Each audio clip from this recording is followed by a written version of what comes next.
Afternoon, the father of a Forsyth County woman who died at a house party says his family does not believe the sheriff's office conclusion that her death was an accident. Tamla Horsford's death has gained international attention this month. On the morning of November 4th, 2018 in Forsyth County, Georgia.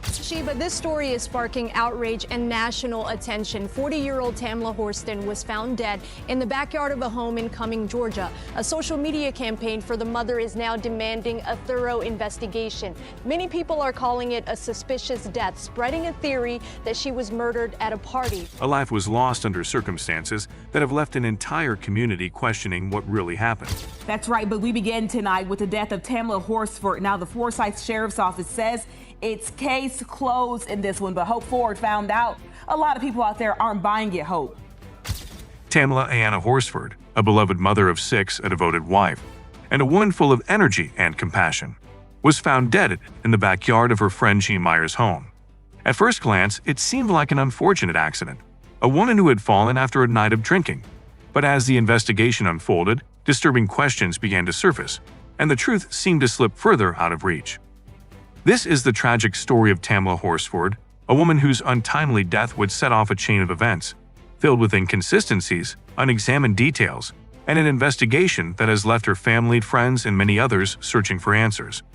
Today we are going to unravel the disturbing mystery behind her death, a case that has sparked outrage, confusion, and a call for justice that has yet to be answered. The heart of a mother. Tamla Horsford was born in 1978 in the Caribbean, but it wasn't long before she moved to the Bronx, New York, when she was just 11 years old. After growing up in the vibrant, fast-paced environment of the city, she later moved to Florida, where she met her husband, Leander, known to friends and family as Lee. Despite coming from two different worlds, the couple formed a loving, supportive bond. Tamla and Lee went on to raise 6 children together, and she stepped into the role of a mother with grace and dedication. Tamla's ability to bond with her family extended to her stepdaughter, from Lee's previous relationship, a young girl who Tamla raised as her own from the moment she entered their lives. Their mother-daughter relationship was strong, despite not being biologically related. She loved her children fiercely, devoting her time to their well-being, from cheering them on at their sporting events to managing their schoolwork and extracurriculars. Tamla's larger-than-life personality made her the center of attention wherever she went, and her magnetic presence drew people to her.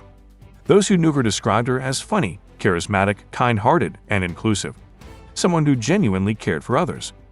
But beneath her energetic and vibrant exterior, Tamla's story was woven into the complexities of the town she had moved to, Forsyth County, Georgia. The county has a long and troubled history marked by systemic racism and violence. In 1912, the lynching of a man named Rob Edwards for a crime he didn't commit set off a horrific wave of racial terror that led to the forced exile of black residents. By 1987, when a march was held to bring attention to racial injustice, those deep-seated prejudices still festered. Forsyth County remained largely white, with only a few people of color remaining in the area. By the time of Tamla's death, the county was still predominantly white, and its history of racial discrimination would later add a troubling dimension to the investigation. A sleepover that turned tragic. In the fall of 2018, Tamla's life was about to take another turn. Her family had settled in Forsyth County, and Tamla was eagerly anticipating the arrival of her first grandchild. It was a milestone she was thrilled to experience, and she couldn't wait to become a grandmother. On November 3, 2018, she received an invitation from a friend named Jean Myers to attend a sleepover party at her home. Although they had only met a couple of months earlier through their son's football team, Jean invited Tamla to the gathering. Jean was hosting the sleepover to relax, have fun, and most importantly, ensure no one would have to worry about drinking and driving. The sleepover initially seemed like a harmless get-together of women, but from the start, there were complications. Tamla had expressed reluctance about going, feeling unsure about whether she really wanted to attend.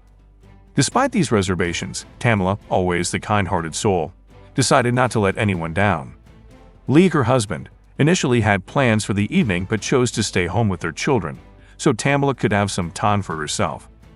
Unease beneath the surface. The night of the party was full of laughter, drinking, and mingling. Tamla arrived later than the other guests, but when she did, she was in high spirits. She was dressed in a white onesie adorned with gray paw prints and colorful socks. Easygoing and fun, the picture of someone who was looking to unwind. She bought a bottle of tequila, a gift she thought would be appreciated, though it was quickly rejected by Jean, who despised tequila. Still, the drink was shared among the group, but Tamla ended up drinking most of it herself. As the night progressed, a growing sense of unease settled over the gathering. Although the party was intended to be a lighthearted affair, with games and drinks, there were subtle tensions beneath the surface. Tamla, despite her usual outgoing nature, spent much of the night alone outside, smoking cigarettes by herself. This was unusual because she was known for always having someone accompany her when she stepped outside. But on this night, she was alone for long periods. Was this a sign of something more, something deeper? A gruesome scene in the backyard. Around 8:30 a.m. the next morning, Jean's aunt, Madeline, went to the window and saw something she would never forget. Tamla's body, face down in the backyard. The details were horrifying. Tamla, in her pajamas, was sprawled out in the grass, seemingly lifeless. Madeline, upon seeing the scene, knelt down and said a prayer. This initial response to a body found outside was odd. Instead of rushing to check for a pulse, to see if Tamla was still breathing, Madeline opted to pray. It was only after that she went to wake Jean and Jose, the boyfriend of the host, to let them know what she had seen. Tamla was then found face down in the grass, her arms stretched at her sides. This would become a key point in the investigation, as it seemed odd for someone to fall from such a height and land with their arms by their sides. Witnesses at the scene would later describe the position of her body in one way, but when the authorities arrived, the positioning of her limbs was reported differently. How did her arms end up bent out of position, as if she had tried to brace herself for the fall? The questions begin. As the authorities arrived, the scene was quickly labeled an accident. Tamla's death was attributed to a fall, either from the balcony or from the ground level. The forensic investigation, however, raised troubling inconsistencies. Tamla's body showed signs of cuts and abrasions, but none of her facial bones were broken, which was surprising for someone who had supposedly fallen from a height of 14 feet. Her injuries didn't match the narrative. How could someone fall from such a height and sustain only minor injuries? The absence of facial fractures or skull damage, which is typically expected in such falls, raised more questions than it answered. The lack of proper crime scene documentation, missing autopsy photos, and the rushed conclusions only added to the confusion. And the most shocking part of all, Tamla was found to have Xanax in her system. Yet no one at the party had seen her take any medication, and she was not known for using Xanax. Bridget Fuller, who had a prescription for Xanax due to her anxiety, was one of the few at the party who could have been a source for the drug. Yet no one could explain how Tamla came to have it in her system. Disturbing behavior and suspicions of cover-up. As the investigation continued, more disturbing details emerged. The authorities' behavior raised eyebrows at every turn. Jean, who hosted the party, seemed almost indifferent to the gravity of the situation. She even made a joke about how all police officers loved Dunkin' Donuts before handing them gift cards, an odd move in such a sensitive situation. Further investigation revealed that one of the officers, Jose Pereira, had accessed confidential information about the case. Another officer, Mike Christian, had been removed from the case after leaking confidential files. These issues, combined with the poor handling of the crime scene, led many to believe that the investigation was being mishandled on purpose. The fact that the investigators were allowed to remain in close contact with the key witnesses, who were also not separated during interviews, only added fuel to the fire. Why had the authorities allowed this to happen? Was it possible that the investigation was deliberately steered toward an easy conclusion, an accidental fall, so that questions about potential foul play could be avoided? Calls for justice. As the case progressed, public outcry grew louder.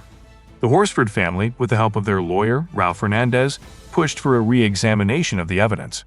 They argued that the original investigation was flawed and that the true circumstances surrounding Tamla's death had not been fully explored. But despite the calls for justice, the police maintained their stance that Tamla's death was an accident. The lack of an adequate investigation, combined with the questionable behavior of those involved, only added to the belief that justice had been denied. The unsolved mystery of Tamla Horsford's death. To this day, the mystery of Tamla Horsford's death remains unsolved. The inconsistencies in the investigation, the troubling evidence, and the unanswered questions continued to cast a shadow over her family's grief. Was Tamla's death really an accident, or was it something more sinister? The Horsford family, along with many others who have followed the case, continue to demand justice. They are not content to let this case fade into the background. Tamla's death may have been ruled an accident, But the echoes of suspicion and the calls for justice persist. Tamla Horsford deserves the truth. Her family deserves answers.